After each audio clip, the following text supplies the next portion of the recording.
بسم اللہ الرحمن الرحیم۔ السلام علیکم ورحمۃ اللہ وبرکاتہ۔ حضرت عمر رضی اللہ عنہ ایک مرتبہ چند صحابہ کرام رضی اللہ عنہم کی جماعت کے ساتھ بڑے ضروری کام سے تشریف لے جا رہے تھے کہ راستے میں ایک بڑھیا ملی جن کی کمر بھی جھک گئی تھی اور لاٹھی کے سہارے سے آہستہ آہستہ چل رہی تھی۔ اس نے حضرت عمر رضی اللہ تعالیٰ عنہ سے فرمایا، عمر ٹھہر جا، کہاں لپکا جا رہا ہے؟ حضرت عمر رضی اللہ عنہ ٹھہر گئے اور بڑھیا لاٹھی کے سہارے سیدھی کھڑی ہو گئی اور فرمایا، اے عمر، میرے سامنے تیرے اوپر 3 دور گزر چکے ہیں۔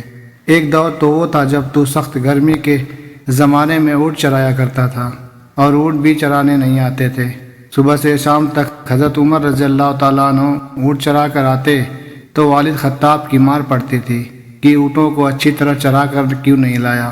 تو اس بڑھیا نے کہا کہ تو اونٹ چرایا کرتا تھا اور تیرے سر پر ٹاٹ کا یا کمبل کا ٹکڑا ہوتا تھا اور ہاتھ میں پتے جھاڑنے کا اکڑا ہوتا تھا۔ دوسرا دور وہ آیا کہ لوگوں نے تجھے عمیر کہنا شروع کیا، اس لیے کہ ابو جہل کا نام بھی عمر تھا اور اس کی طرف سے پابندی تھی کہ میرے نام پر نام نہ رکھا جائے۔ گھر والوں نے حضرت عمر رضی اللہ تعالیٰ عنہ کے نام میں تصغیر کر کے عمیر کہنا شروع کر دیا تھا۔ جب غزوہ بدر ہوا تو اس میں ابو جہل مارا گیا، اس وقت تک اس کو عمیر ہی کہا جاتا تھا۔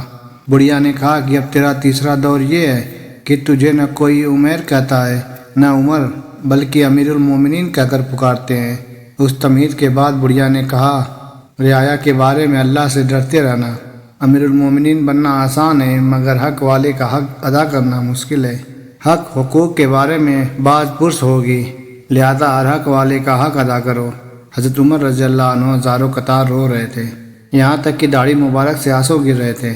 صحابہ کرام جو ساتھ تھے انہوں نے بڑھیا کی طرف اشارہ کیا کہ بس تشریف لے جاؤ۔ حضرت عمر رضی اللہ عنہ کے رونے کی وجہ سے زبان بھی نہ اٹھ سکی، اشارے سے ہی منع فرمایا کہ ان کو فرمانے دو جو فرما رہی ہیں۔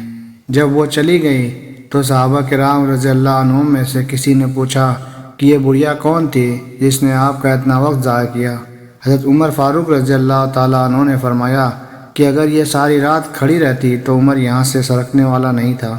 یہ حضرت خولہ بنت سالبہ رضی اللہ تعالیٰ عنہ ہیں جن کی بات کی سنوائی 7ویں آسمان کے اوپر ہوئی اور اللہ تعالیٰ نے ارشاد فرمایا، بالیقین اللہ نے اس عورت کی بات سن لی جو آپ سے اپنے شوہر کے بارے میں جھگڑ رہی تھی اور اللہ کے آگے چیخ رہی تھی۔ پھر فرمایا کہ عمر کی کیا مجال تھی کہ ان کی بات نہ سنے جن کی بات 7ویں آسمان کے اوپر سنی گئی۔ ایک اندھیری رات میں حضرت عمر رضی اللہ عنہ بنفس نفیس گشت پر نکلے تو ایک گھر میں انہیں چراغ کی روشنی دکھائی دی اور کچھ لوگوں کی باتیں کرنے کی آوازیں بھی سنائی دی۔ آپ رضی اللہ تعالیٰ عنہ نے تجسس کے ہاتھوں مجبور ہو کر دروازے کی جوری میں سے جھانکا تو کیا دیکھتے ہیں کہ ایک سیاہ فام غلام اپنے سامنے شراب کا برتن رکھ کر شراب پی رہا ہے اور اس کے ساتھ کچھ اور لوگ بھی ہیں۔ تو آپ نے دروازے سے داخل ہونا چاہا مگر دروازہ اندر سے بند تھا، تو آپ چھت پر چڑھ گئے اور ہاتھ میں درا لیے ان لوگوں کے سر پر پہنچ گئے۔ جیسے ان لوگوں کی نظر آپ پر پڑی انہوں نے دروازہ کھولا اور بھاگ کھڑے ہوئے، مگر وہ سیاہ فام غلام حضرت عمر رضی اللہ تعالیٰ عنہ کی گرفت میں آ گیا اور کہنے لگا، اے امیر المومنین، میں نے غلطی کی ہے مگر میں اس سے توبہ کرتا ہوں، میری توبہ قبول کر لیجئے۔ تو آپ نے فرمایا، میں تمہاری غلطی پر تمہیں مارنا چاہتا ہوں۔ تو وہ سیاہ فام غلام بولا، اے امیر المومنین، اگر میں نے ایک غلطی کی ہے تو آپ نے 3 غلطیاں کی ہیں، کیونکہ اللہ تعالیٰ فرماتا ہے کہ ایک دوسرے کے حال کا تجسس نہ کیا کرو، جبکہ آپ نے تجسس کیا، اور اللہ تعالیٰ فرماتا ہے گھروں میں ان کے دروازے سے آیا کرو، جبکہ آپ چھت کے ذریعے اندر آئے ہیں، اور اللہ تعالیٰ فرماتا ہے اپنے گھروں کے سوا دوسرے لوگوں کے گھروں میں گھر والوں سے اجازت لیے بغیر اور ان کو سلام کیے بغیر داخل نہ ہوا کرو، جبکہ آپ داخل ہوئے اور سلام بھی نہیں کیا تو ان چیزوں کو اس کے ساتھ برابر کرتے ہیں، اور میں اللہ سے سچی توبہ کرتا ہوں کہ دوبارہ یہ حرکت کبھی نہیں کروں گا۔ چنانچہ حضرت عمر رضی اللہ تعالیٰ عنہ نے اسے معاف کر دیا اور اس کی بات کو پسند فرمایا۔